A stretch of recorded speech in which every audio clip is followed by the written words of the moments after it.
Oh, absolutely. Distrusting your government, hating despotism and corruption is as American as apple pie. I mean, have you read George Washington, Thomas Jefferson, Benjamin Franklin? I absolutely hate it when the cops shoot a handcuffed youth in the back and then cover it up. I absolutely hate it when trillions of dollars are stolen in the banker bailout and then the Federal Reserve won't tell us where the money went. I love my country, I love my Constitution, I love my republic, but I hate and fear the corrupt foreign corporate interests that have hijacked our nation and are using the government as a tool to loot and suck our country dry like Argentina or Nigeria or Greece. And so absolutely, I hate Hitler, I hate Stalin, I hate Mao, I hate Fidel Castro, I hate Pol Pot, I hate all despots, and by any historical yardstick, America is sliding quickly into full-bore, scientific, 21st century tyranny. And you better believe I hate seeing my country where I have 3 children being destroyed and bankrupted by design, and watching Herman von Rompuy, the head of the EU, and Ban Ki-moon, the head of the UN, and Gordon Brown, the Prime Minister of England, all say global government is here run by banks and they're going to levy carbon taxes on it. And then mainstream news runs pieces saying we're crazy, world government doesn't exist. You guys still think you've got the people bamboozled and conned. You don't. They see the world leaders calling for world government, and then they see you saying it doesn't exist. And that's why you're losing all credibility.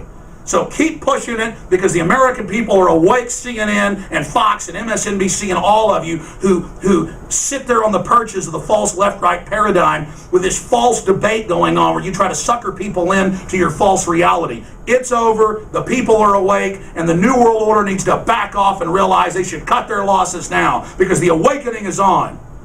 What I said was, Denver Post, we know Democrats have staged attacks on their own facilities as part of a frame-up before, and I believe a lot of this is exaggerated and hasn't happened. Sure, 300 million people in the nation, a lot of them angry, you better believe some real things may happen. But I know 9 times out of the 10, when I've studied these things, it's been admitted that it was a staged event.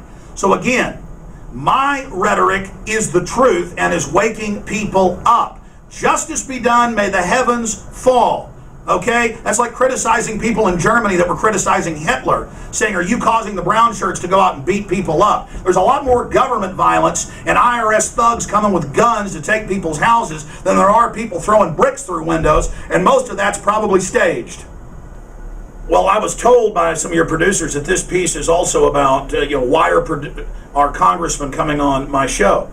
I mean, they can go on anybody's show they want. They don't have to agree with me or disagree to be able to come on my radio show. And what I've seen the mainstream media, the dying dinosaur media, do is attempt to condition the public that it's not acceptable for different political groups and organizations to associate with each other. And that's another attempt by the establishment controlled corporate media to set the parameters of debate and to attack congressmen who've come on my radio show. This has been done over and over and over again because the establishment knows that the true populist message of freedom and liberty and smaller government is resonating, and so they're attempting to paint it as radical so that more mainline Americans don't join it. But that's already happened. The American people are in the process of waking up right now, and a lot of congressmen come on my radio show to promote different legislation they're pushing, like auditing the Fed, or to tell us about things that are happening in Congress. And the reason we have congressmen on the show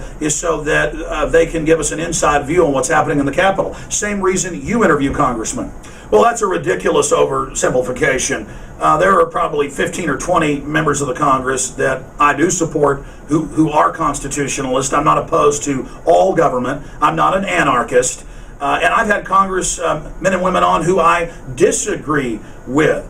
So it's ridiculous. I don't say they're all crooks, but the leadership, by and large, are bought and paid for, and many of them are crooks and are doing things that are illegal and unconstitutional.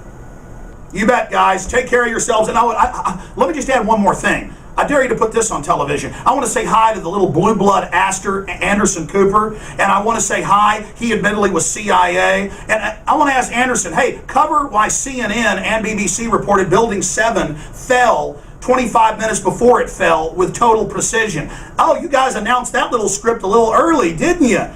Oh, yeah, that little Reuters script that MI6 sent on over. Look, the truth's out there, and everybody needs to choose a side.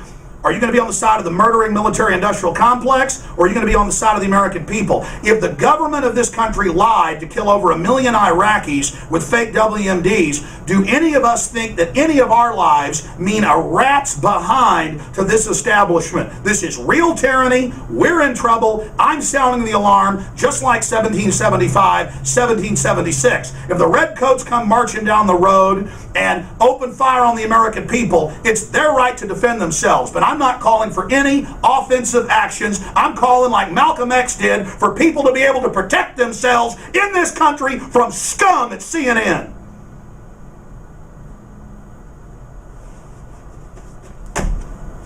Good job killing those Iraqis with your lies. You take care.